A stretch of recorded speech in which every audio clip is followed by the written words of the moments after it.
The next topic we're going to study is LC oscillations. LC oscillations basically refers to a circuit which has an inductor of inductance L and a capacitor of capacitance C. What happens when we connect both these instruments? We can apply Kirchhoff's law to find the net current flowing in an LC circuit. Clearly, the EMF induced in the inductor will be L di by dt. So L di by dt plus Q by C will be equal to 0, isn't it? When we further simplify this expression by differentiating it, we get L di2 by dt2 plus I by C equal to 0, because clearly dq by dt is I.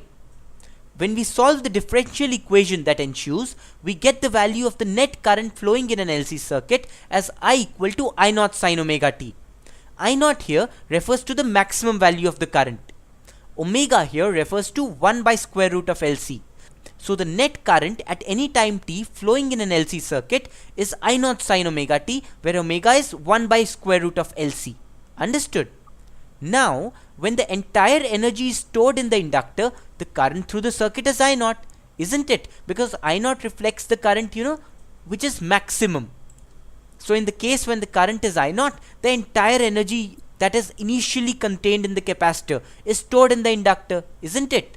So in that case, the initial energy of the capacitor Q square by 2C, where Q is Q max of the capacitor, is equal to half Li naught square, isn't it? The maximum energy of the inductor. And that gives us the value of I naught as Q omega, where omega is 1 by root of LC. So you must remember all these formulae. You must remember that the net current flowing in an LC circuit is I naught sin omega t, where omega is 1 by root LC. You must remember that I naught is Q max into omega, where Q max basically represents the maximum value of charge on the capacitor plates. Understood? If you remember just these two formulae, you can solve any problem related to LC oscillations. Let's solve this problem, for example, which was asked in IIT JEE in 1998.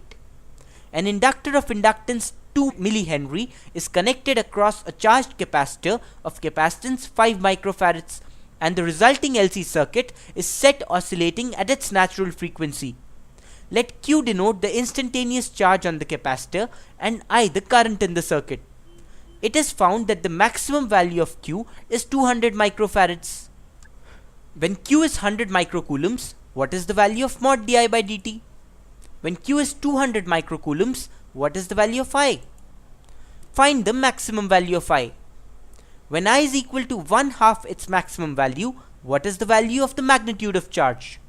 What a tough question this seems, especially since we've just learnt about LC circuits. But this question is very easy. Basically, we're given an LC circuit with inductance 2 millihenry and capacitance 5 microfarads. We have to first determine the value of di by dt when the charge on the capacitor is 100 microcoulombs. Now, how do we do that? We know that I is I naught sin omega t. There's no doubt about it. Omega is 1 by under root LC, that is 10 raised to 4 per second. Therefore, we can say that I naught is Q omega, the maximum value of charge on the capacitor, into omega. The maximum value of charge on the capacitor is given to be 200 microcoulombs. So 200 microcoulombs into 10 raised to 4 per second gives us the maximum value of current as 2 amperes. You can therefore say that the current flowing in the LC circuit is I equal to 2 sine 10 raised to 4 into t. Now we have to find the value of di by dt when Q is 100 microcoulombs. Di by dt on differentiating gives us 2 into 10 raised to 4 cos 10 raised to 4t. Now, when is Q equal to 100 microcoulombs? If we could find the time at which Q is 100 microcoulombs, we could substitute the value of the time here to get the value of di by dt.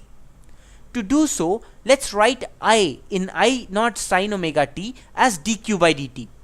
When we do so, we can integrate dq and we can integrate I naught sin omega t dt to get the value of Q as Q naught cos omega t. So when I is I naught sin omega t, Q is Q naught cos omega t. Now it is given that the value of Q is 100 microcoulombs, isn't it? And the value of Q naught is 200 microcoulombs, the maximum value of charge. When 100 microcoulombs is Q and 200 microcoulombs is Q naught, cos omega t is half. Now di by dt is 2 into 10 raised to 4 cos omega t.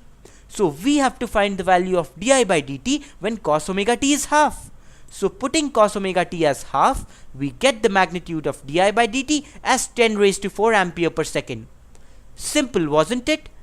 We simply calculated, Q equal to Q naught cos omega t.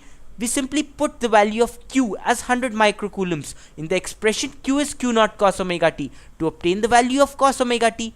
Then we substituted the value of cos omega t in this expression of di by dt to get the value of di by dt. The second part of the question asks us the value of current when the charge is 200 microcoulombs. Now when Q is 200 microcoulombs, Q equal to Q naught cos omega t gives us the value of cos omega t as 1. Omega t therefore must be 0. Now we know that I is I naught sin omega t, and therefore when omega t is 0, sin omega t is 0, and so the current is 0, isn't it? In the case when the charge is 200 microcoulombs. The third part of the question asked us to calculate the maximum value of the current, but we have already done that. We just said that Q omega is the maximum value of current equal to 2 amperes. The next part of the question asked us that when current was half of its maximum value, what is the value of the charge on the capacitor? Now again, I is I naught by 2, isn't it? Now we know that I is I naught sin omega t. So when I is I naught by 2, I naught by 2 is I naught sin omega t, isn't it? Or we can say that sin omega t is half, or cos omega t is square root of 3 by 2. But we also know that the charge Q is basically Q naught cos omega t. So when I is I naught by 2, sin omega t is half and cos omega t is root 3 by 2. When we substitute the value of cos omega t as root 3 by 2, we get the value of the charge Q at that instant as Q naught into root 3 by 2. Q naught is 200 microcoulombs, so 200 microcoulombs into root 3 by 2 gives us the net value of charge at the instant when the current is half of its maximum value as 100 root 3 microcoulombs. So there you go, we have solved this IIT JEE problem. So all you need to really know in LC circuits is those two formulae that I discussed. I is I naught sin omega t, and I naught, the maximum value of current, is Q omega, where Q is the maximum charge on the capacitor. Understood? That brings us to the end of this chapter on electromagnetic induction. Let's move on to the next chapter.